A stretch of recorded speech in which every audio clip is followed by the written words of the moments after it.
મંતરની અંદર આજે 1 મહિનાથી જે સ્ટુડન્ટ અને સોનુ વાંચુજી જે ભૂખ હડતાલ ઉપર બેઠા હતા અને જે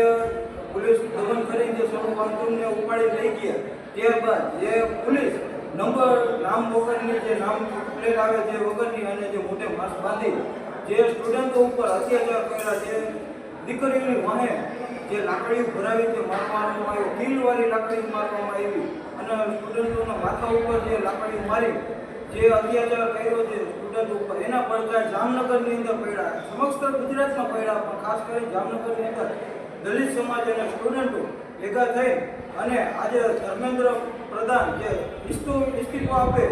અને જે કાયદેસરની પોલીસ જે દમનગીરી કરી છે એને પણ એના ઉપર કાયદેસરની કાર્યવાહી થાય એના માટે આજે અમે સમસ્ત અનુસૂચિત સમાજ, દલિત સમાજ અને સ્ટુડન્ટો લઈ કલેક્ટર ઓફિસ આવેદનપત્ર પાઠવવા આવ્યા હતા કે જે પોલીસે દમનગીરી કરી છે એ કેને આદેશથી કરી, કેના કહેવાથી કરી.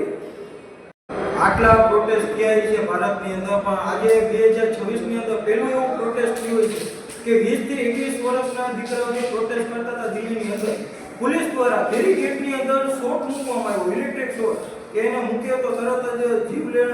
હુમલો થઈ જાય એના ઉપર એવો શોટ મૂકવામાં આવ્યો હતો. તો આ એક નિંદનીય કહેવાય. જય ભીમ, નમો બુદ્ધાય, જય સંવિધાન, ઇન્કલાબ જિંદાબાદ.